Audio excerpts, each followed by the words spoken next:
Yeah, I mean, I was sort of back in those days. This is back in the day before mobile phones and Yeah, internet. I So remember. I would be, Even in the faxes phone were box. innovative. Exactly. Yeah. How do you communicate? So I was in phone boxes and other sort of thing, calling, whatever, Yeah. and we spoke, reasonably regularly. But Hmm. it was always on a Friday afternoon when I finished my shift, and the guys would say to me, "We're off," because I was working just outside London. And they said, "Look, we're off at the West End. We're going out clubbing tonight, Leicester Square, we're doing all sort of thing. Why don't you come with us?" And that was every week pretty much. And I remember thinking, "No, you know what? I prefer to go back home and spend the weekend with her ladyship." And Oh, just, and that was it. So there was lots of, yeah, temptation, yeah, opportunity yeah. to go off doing all the standard sort of things. But Lynn came to London a few times. So she came down to me and we went for the weekend and she had a great time in London. But I never went off by myself and did it, and that was sort of the indication that we were, for both of us, I think, because Lynn could have wandered off as well. It wasn't just me, but I think for both of us, we realised that that sort of separation helped a lot. Wow. So how long have you been together now and married? We've been together since 1979, so it is 41 years now, pretty much. Wow. Married in 1986, so it's our 34th anniversary this year. And yeah, I've done a heck of a lot in that time. The gap between when we first met and getting married was purely because of this separation and Yeah. tracking around, so the sort of 7 years. But yeah, so it's over 40 years we've been together. And Wow. again, I was speaking with Lynn last night, and I can remember school and things like that. But I don't have a lot of memories without Lynn being in it. Yeah. Which is, I hadn't actually thought of that before. You mentioned we could have this conversation. Yeah. And that is quite not unique, and there's lots of people have that, but it's quite a surprise. Everything I can remember of significance was with Lynn in it alongside me leading or something like that. So yeah, Yeah. it's over 40 years. Wow, she's really part of your life. And I know you have had a lot of adventures. You lived in different countries, on different continents, ran businesses together very, very, very successfully. Um, but for sure, there must have been also situations of crisis, of despair.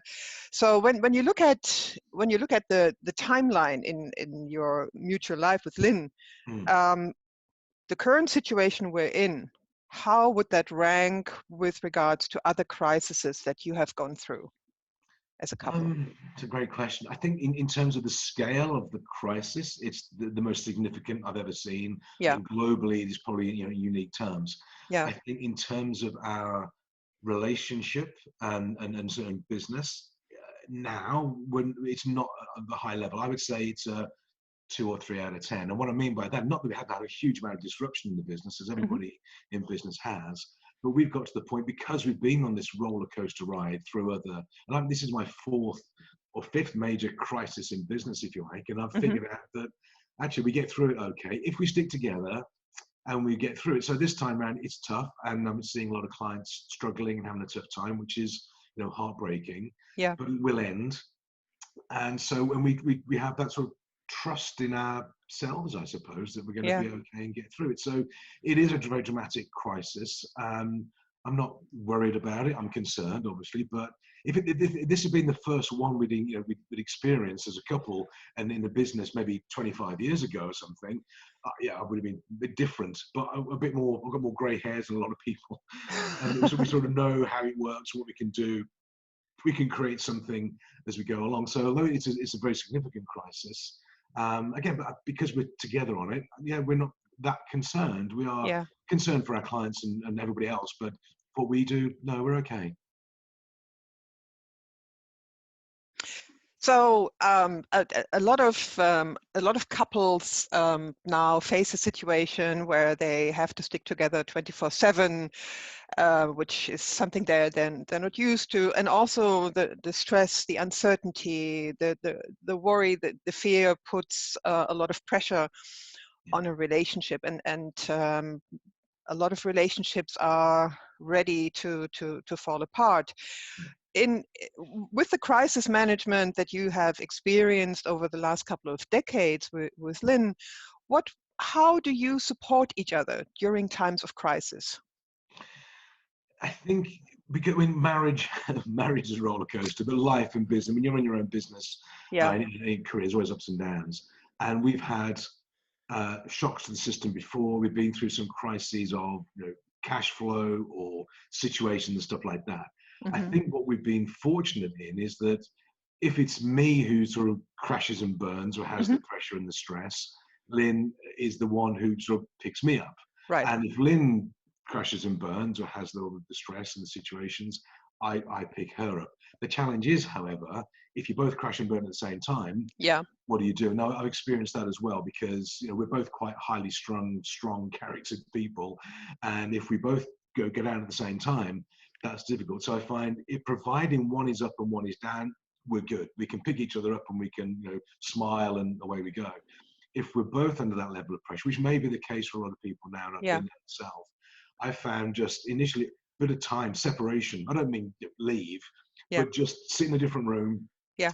take the heat out of the situation, walk away, sit down, have a cup of coffee, read a book, and just allow the heat to dissipate a little bit, Right. and then give it a little bit of time and come back and see. One will just smile, or you realize it's going to be okay, or whatever it is, but take the heat out of it because Yeah.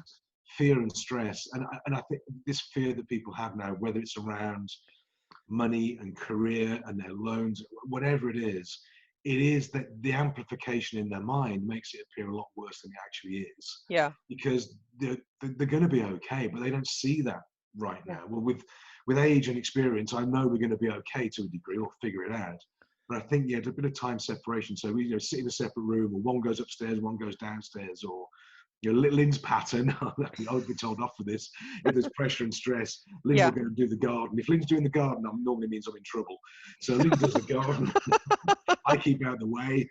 But have somewhere where you can go to your Yeah. own space and just breathe and take the heat out. Don't keep the argument going. You only escalate. So I think time and space is probably the best way to do it.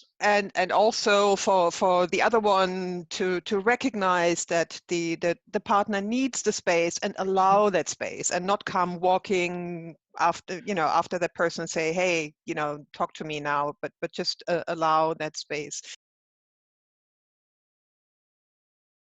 Now, inevitably, in any relationship, in any marriage, there's conflict, and whichever strategies you may have to not let it escalate, at some points it does escalate. Sure.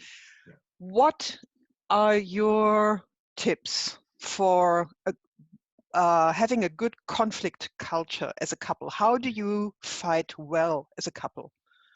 We sort of agree, we know we're going to do it. We recognize that oil Yeah. and water doesn't mix. It's just one of those things. But it's like there's a fabulous book actually that I've used with some clients, and where we got our logo from. These are these rockets over here, and Yep. there's a book called Rocket Fuel, and it is a business book. But what the guy says is you get two volatile chemicals, hydrogen and oxygen, that by themselves are quite benign and this sort of thing.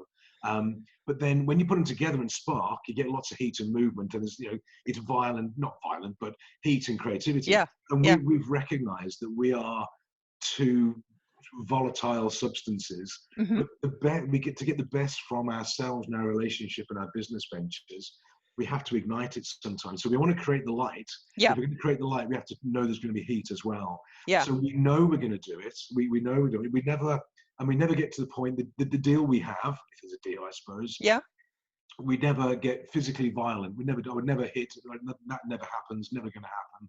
That's not okay.